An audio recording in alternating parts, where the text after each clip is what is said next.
विकास वैभव जी को सुनिए, छात्रों के लिए भी संदेश होगा, उनके अभिभावकों के लिए भी संदेश होगा और हमारे लेफ्ट इंस्पायर के साथियों के लिए भी संदेश होगा और बिहार कैसे बदलेगा इसके लिए भी संदेश होगा। और कल आपके बीच से निकलकर कोई सदन भी पहुंचे इसके लिए भी संदेश होगा।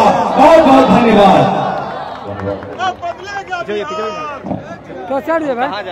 नमस्ते बिहार। सबसे पहले पूरे बिहार के सभी 38 जिलों से यहाँ पर हमारे एक एक व्यक्ति का, एक एक पुरुष का, एक एक महिला का, एक एक युवा का हृदय से नमन करता हूँ, अभिनंदन करता हूँ।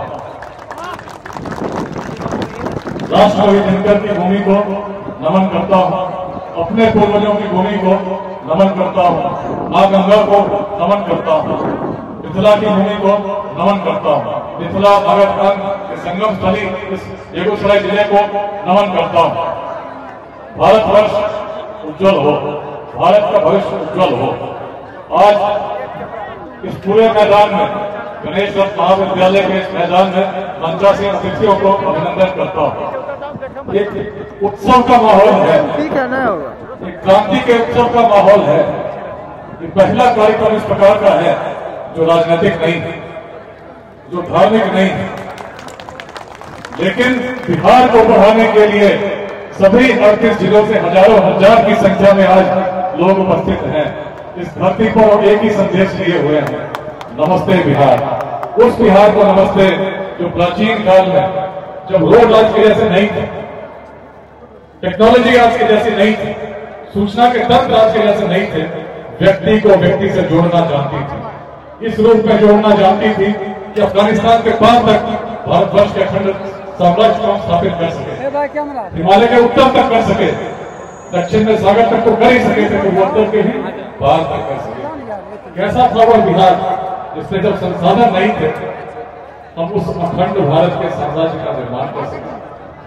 कैसा था वह बिहार जिसमें जब पूरे यूरोप में न ऑक्सफोर्ड की कल्पना हुई थी, न कैम्ब्रिज की कल्पना हुई थी, विश्व भर से लोग पैदल चल के आने के लिए तैयार रहते थे।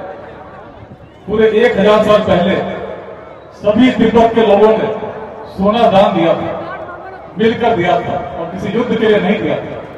केवल एक आचार्य को विक्रमशिला विश्वविद्यालय से तिब्बत की धरती पर आमंत्रित करने के लिए दिया था। कैसा सम्मान होता था जब पूरी मंडली चली तिब्बत से विक्रमशिला पहुंची, तो विक्रमशिला तो स्थापित थी, पूरे विश्व से लोग आते थे। आचार्यों को लगा कि यदि यहां से कोई चले जाएंगे ठंडे देश में आयु कम हो जाएगी, उन्होंने मना कर दिया। राजा लामा बड़े परेशान हुए, लगा और राशि कैसे लाए, शायद राशि कम थी, आचार्यों की बात पर विचार थी। और राशि लेने जब पहुंचे तो उन्हें पता नहीं चला कैसे खदानों की तलाश में नेपाल की सीमा में चले गए। और जब नेपाल की सीमा में गए तो नेपाल के शासकों ने बंदी बना दिया और शर्त रखी कि जो तिब्बत वासियों ने स्वर्ण इकट्ठा किया है उसको जब आप सुपुर्द करेंगे तभी आप लोग रिहा करेंगे।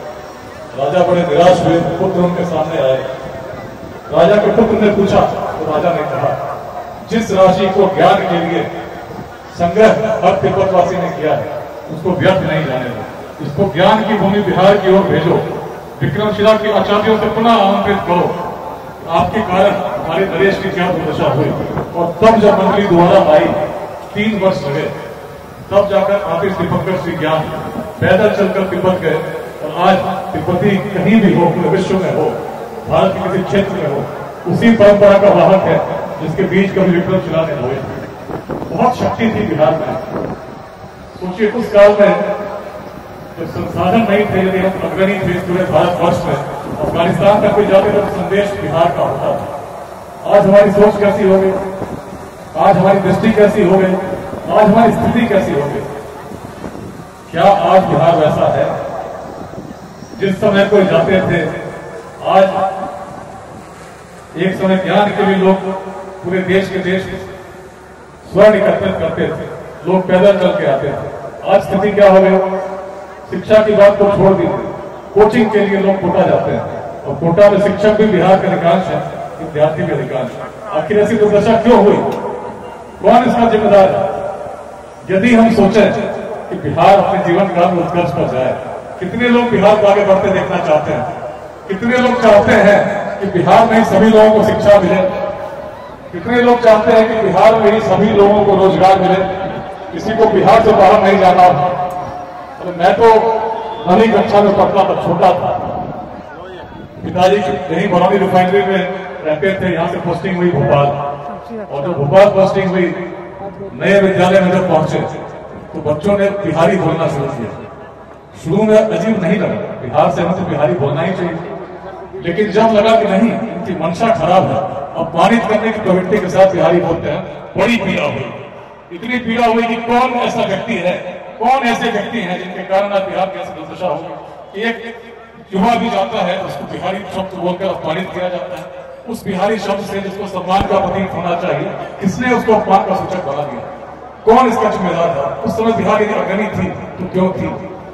कहीं न कहीं जो भी व्यक्ति बिहार से बाहर जाते हैं, इस अवस्था को उन्होंने कभी न कभी अवश्य अनुभव किया है कि दूसरों का जो प्रभाव रहता है बिहार के लिए, क्या ऐसा होना चाहिए?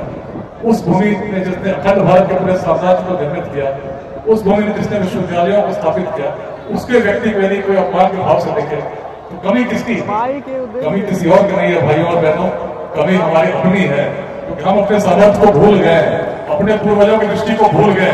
जिस दिन बिहार जाग गया, उस काल में जो ऐसा कर सकता था, आज क्या कर सकता है इसकी सीमा कोई सोच नहीं सकता, उसकी कल्पना नहीं कर सकता। इस मैदान में एक एक व्यक्ति साक्षी है, संकल्प का आवाज देंगे। बिहार को यदि बदलना है, प्राचीन बिहार की दृष्टि को समझना होगा। उस समय बिहार क्यों बढ़ रहा था?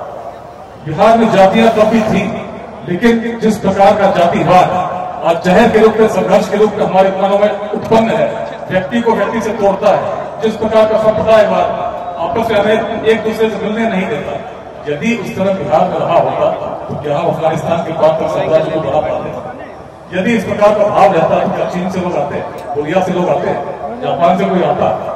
सब सम्मान के साथ आते थे। तो बिहार की भूमि अलग थी, बिहार में जातियां तभी थी, लेकिन जातिवाद नहीं थी, सोच अलग थी। नंद वंश का उदय यदि कहीं हो सका तो अपने बिहार की धरती पर हुआ, मगध में हुआ। नंद वंश कहां से आता है? समाज के सबसे निम्न वर्ग का व्यक्ति शासक हो सकता है, ऐसी अवधारणा देने वाली भूमि यदि कोई है तो अपना बिहार है। समय से आगे सोचने वाली भूमि, जातियों से ऊपर सोचने वाली भूमि, ऐसी भूमि जहां आचार्य चाणक्य भी जब चले तो उन्होंने चंद्रगुप्त की जाति नहीं दी। सामर्थ्य को पूजने वाली भूमि रही है बिहार। जब भी कोई सामर्थ्यवान सामने आया है तो बिहार ने हृदय से स्वीकार किया, इसमें बिहार आगे बढ़ा है। और जब भी ऐसा व्यक्ति जो बिहार की दृष्टि को लेकर चला हो, तो आचार्य चाणक्य जैसे लोग आए हैं जिन्होंने केवल युवा को देखा और देखा कि इसकी दृष्टि क्या है, किस प्रकार से जोड़ना जानता है। और तब जब ऐसे भाव के साथ चले, यवन सेना चली थी वीर अलेक्जेंडर के नेतृत्व में, अलेक्जेंडर द ग्रेट पूरे यूरोप को पराजित कर चुके थे, पर्शिया जीत चुके थे। जब यहाँ आए, उस युवा टोली जो मगध से निकली थी, उसने जब सबके बीच में उतारना शुरू किया, जब मगध की सेनाएं चलती हैं, उनके धूल में सूर्य भी छिप जाता है। ऐसी भय व्याप्त हुई उस सेना में, धीरे धीरे सभी ने अपने सिकंदर महान का विरोध करना प्रारंभ कर दिया। हम आगे नहीं जाएंगे, आगे मगध है। लेकिन कौन सा मगध? यवन सैनिकों को लौटना पड़ा, वीर अलेक्जेंडर भी लौट गए। उस मगध का शौर्य क्या था? उसके शौर्य का वर्णन तो स्वयं भगवान श्री कृष्ण ने कहा, जब उन्होंने कहा महाभारत में, मगध के शौर्य के कारण मुझे अपनी राजधानी मथुरा से द्वारका ले जानी पड़ी। अगर महाभारत में साक्षात को पढ़ेंगे तो पाएंगे जब जरासंध वध होता है, उससे पहले कंस का वध हुआ था। और कंस का जो वध हुआ था, जरासंध को इतना क्रोध आया कि उन्होंने अपनी गदा घुमाकर फेंकी और गिरा मथुरा के समीप। भगवान श्री कृष्ण ने कहा, और क्या कहा? जरासंध का वध आवश्यक है। और तब जब चले तो कोई व्यक्ति हस्तिनापुर से चलेगा, उसका मार्ग क्या होगा? सीधा मार्ग होगा, प्रयाग आएगा, काशी आएगा, उस प्रकार से राजले जाएगा। लेकिन भगवान श्री कृष्ण, अर्जुन और भीम इस मार्ग से नहीं आए, उत्तर पूर्व के माध्यम से नेपाल गए। नेपाल के जंगलों से होते हुए, गंडक किनारे होते हुए सोनपुर के पास उन्होंने गंगा पार की, नदी पार की, और तब गोरखगिरी, आज बराबर की गुफा, जहां पर पहुंचाकर भगवान श्री कृष्ण ने देखा था, तो उन्होंने कहा इस नगर को सीधे युद्ध में जीतना संभव नहीं। शेष सभी जानते हैं, शौर्य की भूमि, उद्यमिता की भूमि, चंपा अपना भागलपुर, जिसके नाम पर वियतनाम 1500 वर्षों से जाना गया। कैसी प्रेरणा रही होगी जिसके कारण ऐसी उद्यमिता रही। कौटिल्य के अर्थशास्त्र को पढ़ते हैं तो पाते हैं हजारों ऐसे व्यवसायों का नाम लिखा है। कब लगता था, कैसी व्यवस्था थी, कैसा उन्नत बिहार की उद्यमिता कैसी थी, क्यों बढ़ रहे थे हम। यदि समझना हो तो भी हम समझेंगे क्यों नहीं आज। यदि प्राचीन बिहार के इतिहास को देखेंगे लेकिन ज्ञान की होगी, ज्ञान का आधार क्या। सबसे प्राचीन ग्रंथ ऋग्वेद है। वैदिक परंपरा को जब प्रारंभ होते देखते हैं तो अनेक प्रकार के विचारों को उसमें पाते हैं, अनेक प्रकार के विचारों को देखते हैं, ईश्वर की आराधना करते हैं, स्तुति करते हैं, उस स्तुति के माध्यम से जो हमें बदलते हैं। साथ में रहस्य को भी पाते हैं तो नास्तिक सूत्र को पढ़ते हैं। लेकिन जब बिहार की सोच को देखते हैं तो वेदांत में पाते हैं, जहां वेदों का अंत हो गया और भूमि को बिहार कहा गया, क्योंकि वेदों का उत्कर्ष ऐसा ज्ञान क्या था। ओम पूर्णमदः पूर्णमिदं पूर्णात् पूर्णमुदच्यते पूर्णस्य पूर्णमादाय पूर्णमेवावशिष्यते। जो पूर्ण था, पूर्ण है, पुनः पूर्ण में विलीन हो जाता है। The complete remains complete and goes back to the complete। जैसे स्वर्ण को हम काटते हैं तो छोटा जो कण होता है उसमें गुण तो सोने के ही होते हैं, कोई लोहे के गुण तो नहीं रह जाए। तो बिहार ऋषि की दृष्टि यही थी, यदि हर व्यक्ति में, हर आत्मा में परमात्मा का अंश है तो निश्चित है कि उस अंश में गुण वही है। और परमात्मा के गुण क्या है, उनकी शक्ति क्या है, असीम शक्ति, जिसकी व्याख्या नहीं की जा सकती। और असीम को कितना भी हम खंडित करें, कितना भी विभाजित करें, तो जो छोटा कण होगा क्या होगा, निश्चित है असीम ही होगा। और ऐसे में हर व्यक्ति जो इस मैदान में बैठे हैं, इस मैदान के बाहर है, पूरे विश्व में है, किसी धर्म के हो, किसी जाति के हो, महिला हो, पुरुष हो, अमीर हो, गरीब हो, युवा हो, किसान हो, हर व्यक्ति के गुण यदि देखें उसकी क्षमता असीम है। और यही इस पूरे अभियान का जिसका नाम है आइए मिलकर प्रेरित करें बिहार। बिहार की दृष्टि यह थी कि हर व्यक्ति में उस पूर्णत्व को हम देखते हैं, और जिस व्यक्ति के मन में ऐसा भाव आ जाए कि हर व्यक्ति के अंदर गुण पूर्ण है, ऐसा व्यक्ति का दूसरे व्यक्ति में भेद करेगा, उसे तो हर जगह वही ईश्वर का अंश दिखेगा, वही परंपरा को दिखेगा। और इसीलिए इस भूमि पर हम जातियों से परे सोचने लगे। इसीलिए वैशाली के संख्यागार में, वैशाली से इतनी बड़ी संख्या में लोग आए, उस वैशाली के संख्यागार में पूरे इस पश्चिम महाजनपद से, उसके उत्तर में हिमालय, दक्षिण में गंगा, पूर्व में कोसी, पश्चिम में नारायणी गंडक स्थापित थी। 7,707 गणराजा चुनकर आते थे, जाति के आधार पर नहीं। बिहार की सोच अलग थी, और प्रति वर्ष बिना किसी विवाद के अपने गणाधिपति को चुनते थे। जब व्यक्ति का सोच, व्यक्ति के विचार महानता को प्राप्त करती है, व्यक्ति बड़ा हो जाता है। जब भूमि की सोच बड़ी हो जाती है, भूमि महान हो जाती है। बिहार की सोच जाति, संप्रदाय, लिंग भेद से परे सोचने वाली थी। गार्गी की भूमि है, एक महिला, उस काल में किसी विश्व के कोने में नहीं पाते किसी महिला की आवाज को किसी ग्रंथों में कहीं रक्षित हो। लेकिन हमारी महिला पूरे भारतवर्ष से जुटे विद्वानों को विद्वतापूर्वक चुनौती देने का सामर्थ्य रखती थी। उस बिहार में जब महिलाओं की स्थिति ऐसी तब थी, क्या आज बिहार में महिलाओं की स्थिति वैसी है? यदि प्राचीन काल में हम वैसे थे तो आज आगे होने चाहिए थे कि नहीं होने चाहिए थे? भारत में सबसे आगे होने चाहिए थे कि नहीं होने चाहिए थे? क्या मानते हैं, होना चाहिए था कि नहीं होना चाहिए था? और तब यदि ऐसा कर सके थे तो आज कर सकते हैं कि नहीं कर सकते हैं? लेकिन भाइयों और बहनों बताइए, बिहार में युवाओं की संख्या आज कितनी है? 9 करोड़ के आसपास युवा हैं जिनकी उम्र 30 वर्ष से कम है। पूरे भारत ने संकल्प लिया 2047 तक भारत एक विकसित राष्ट्र बने। सभी लोग चाहते हैं कि नहीं चाहते हैं कि भारत विकसित राष्ट्र बने? स्वतंत्रता के 100 वर्ष पश्चात भारत विकसित राष्ट्र हर भारतवासी चाहता है कि नहीं चाहता है? अगर भारत को विकसित राष्ट्र बनाना है तो निश्चित है कि बिहार को विकसित प्रदेश होना होगा कि नहीं होना होगा? लेकिन यदि बिहार को विकसित प्रदेश होना होगा, इसका मतलब क्या हुआ कि जो 9 करोड़ आज युवा हैं, इनको अगले 2 दशकों में आवश्यकता होगी शिक्षा की, उत्कृष्ट शिक्षा की, उत्कृष्ट शिक्षा की, उचित रोजगार की। होगी कि नहीं होगी? यदि बिहार से किसी को बाहर जाना पड़े शिक्षा या रोजगार के लिए 2047 में, तो क्या बिहार को विकसित मानेंगे? जैसा अभी चल रहा है, जो चीजें जैसी चल रही हैं, यथावत चलती रही, इसमें परिवर्तन नहीं हुआ, तो क्या बिहार 2047 तक विकसित होगा? क्या लगता है? जैसा चल रहा है वैसा ही चलता रहा। जाति के नाम पर संघर्ष करते रहे, 10 लोगों को बिठा दीजिए तो पहली बात उनके मन में आती है हम किस जाति के हैं। इस प्रकार से हम चलते रहे तो क्या बिहार बदलेगा? बदलेगा क्या बिहार? यदि हम जाति, संप्रदाय, लिंग भेद सभी छोटे छोटे विचारधाराओं में बातों में बढ़कर लड़ते रहे, बिहार सोया रहा, बिहार बदलेगा क्या? कौन बदलेगा बिहार? कौन बदलेगा बिहार?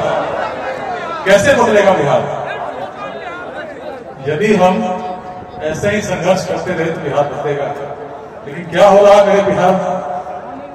मगध की भूमि, उस बड़ी सोच की भूमि, नालंदा की भूमि, विक्रमशिला की भूमि, जयमंगलागढ़, जिसको कभी सिंचे स्तूप के नाम से लोगों ने वर्णित किया, जहां पूरे विश्व भर से लोग आते थे, प्राचीन भूमि, उस भूमि जो वेदांत की भूमि थी, जो व्यक्ति से व्यक्ति को भेद नहीं करती, उसमें कैसे ऐसे लोग आ गए जो अपने स्वार्थों के लिए लोगों को आपस में चाहते हैं कि संघर्ष करते रहे। और यदि हम संघर्ष करते रहे, साधारण रथ 4 पशु मिलकर उसको खींचते हो और चारों पशुओं में समन्वय नहीं, कोई आगे ले जाना चाहे, कोई पीछे ले जाना चाहे, कोई बाएं ले जाना चाहे, कोई दाहिने ले जाना चाहे, तो रथ चलेगा क्या?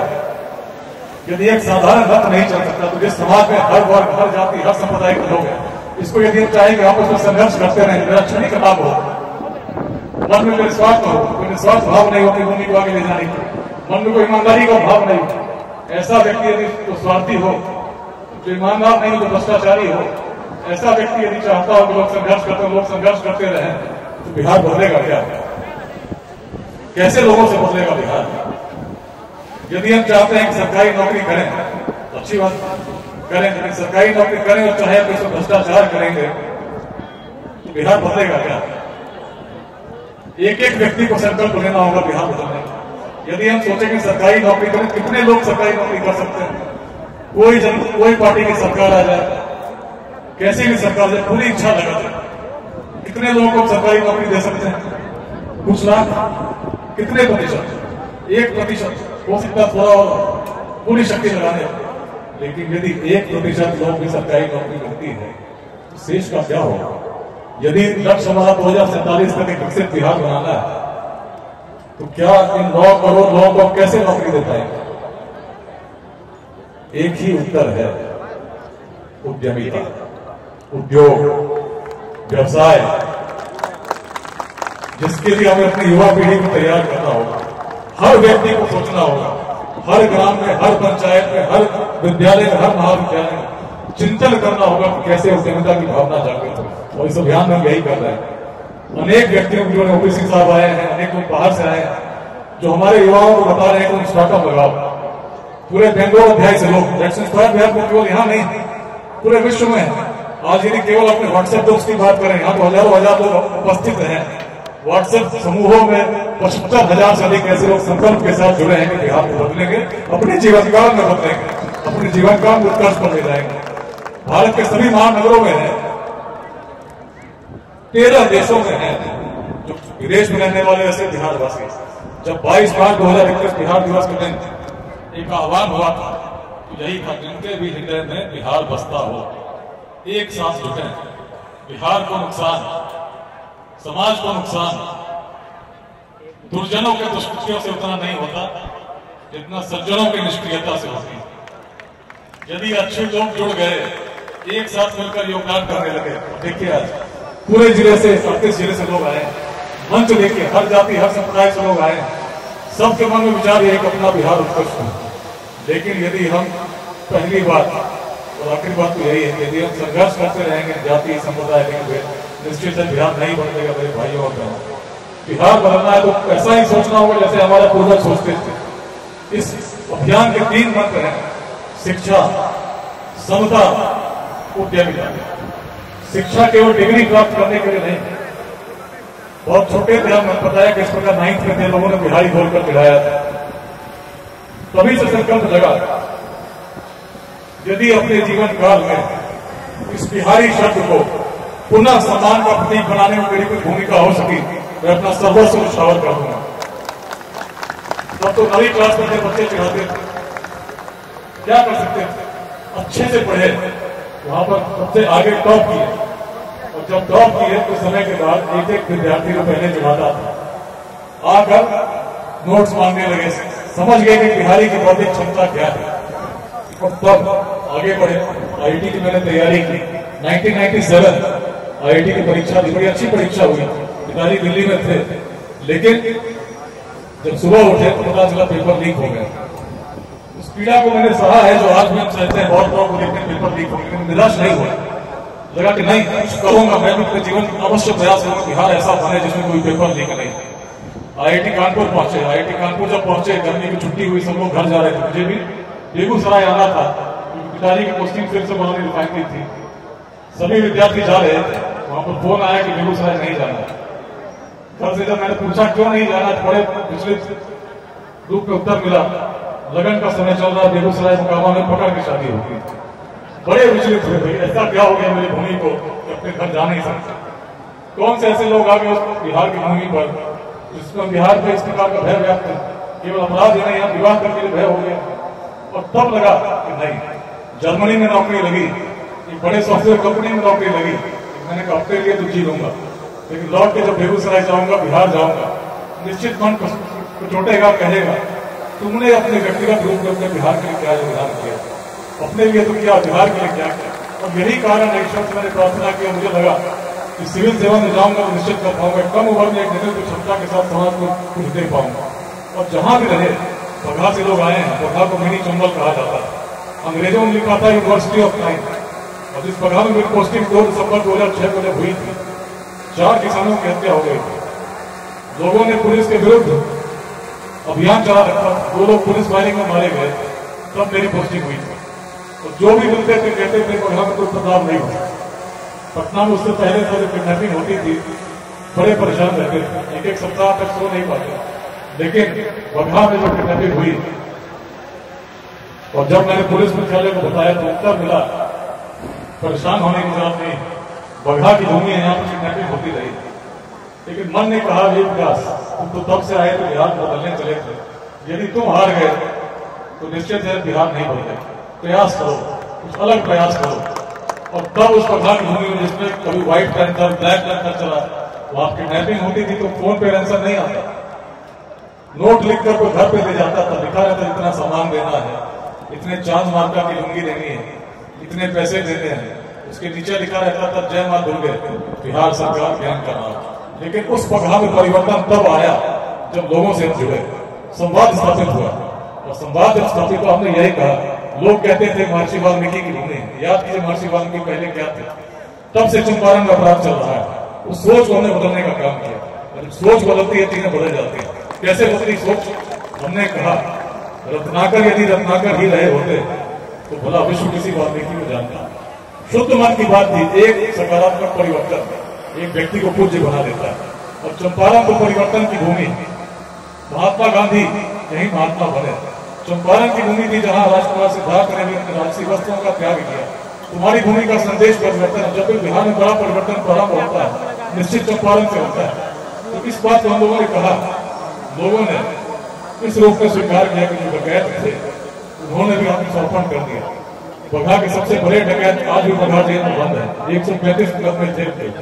और जब इस प्रकार से समर्पण हुआ, 26 बड़े गिरोहों ने किया, जो संख्या 150-75 प्रतिवर्ष होती थी, 0 पर आ गए, बगहा बदल गया। आज बगहा आप जाते हैं, जा सकते हैं तो आप देखेंगे जंगल में लोग आराम से टूरिज्म करते हैं, पर्यटन के लिए जाते हैं, घूमते हैं, बड़े चैन से रहते हैं। लेकिन उसी जंगल में कभी वन विभाग के लोग भी डर से नहीं जाते, किडनैप हो जाते थे। आज बाघों की संख्या बढ़ रही, बड़ा रमणीक स्थल है, जरूर जाइए।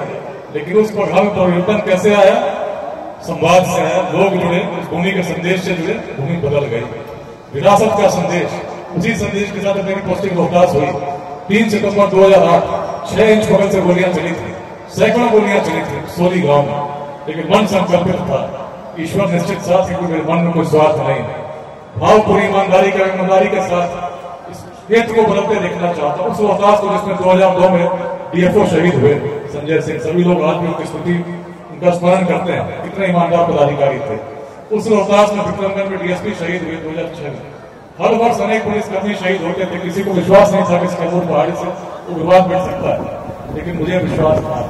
और इसी विश्वास के साथ पूरे रोहतास में एक अभियान चला, ऑपरेशन विध्वंस, बड़ी संख्या में पुलिस गई, लेकिन परिवर्तन उससे नहीं। लोगों से जब जुड़े हर आदिवासी के मन में एक भाव देखा। उन्होंने कहा कि हमारे पूर्वज बड़े यशस्वी थे, और इसी भाव को हमने ग्रहण किया। हमने कहा तुम्हारे पूर्वज इतने यशस्वी थे, तुम उस रोहतास किले की बात करते हो जहां कभी तिरंगा नहीं लहराया। 26 जनवरी 15 अगस्त पर काले झंडे लहराते हैं उस भूमि में जहां कभी राजा हरिश्चंद्र के पुत्र रोहितास के वंशज हो सृजन करना जानते थे।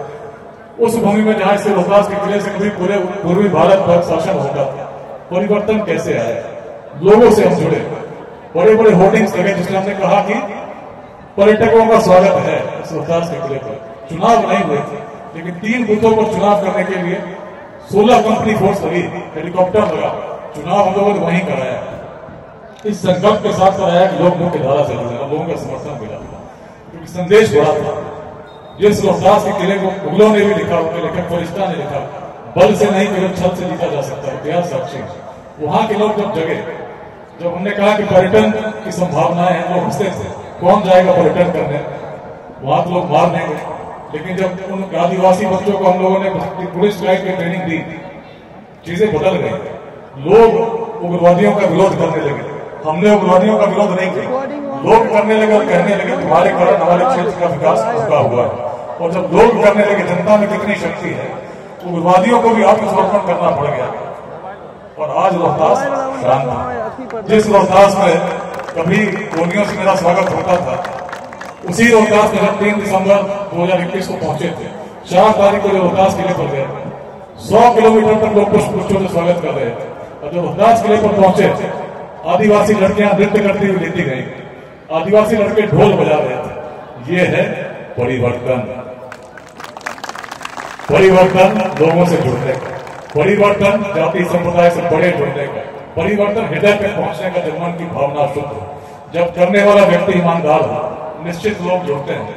मन की भावना जुड़ती है, व्यक्ति को व्यक्ति से जोड़ती है। कभी इस बिहार से अखंड भारत के साम्राज्य का निर्माण तब हुआ जब नेतृत्व करने वाले व्यक्ति के मन में स्वार्थ नहीं था। आचार्य चाणक्य के मन में स्वार्थ नहीं था। यदि रहा होता तो कभी अखंड भारत नहीं होता। यदि उनके मन में किसी प्रकार की उस प्रकार की छोटी दृष्टि नहीं होती तो हम अफगानिस्तान के पार कर नहीं सकते।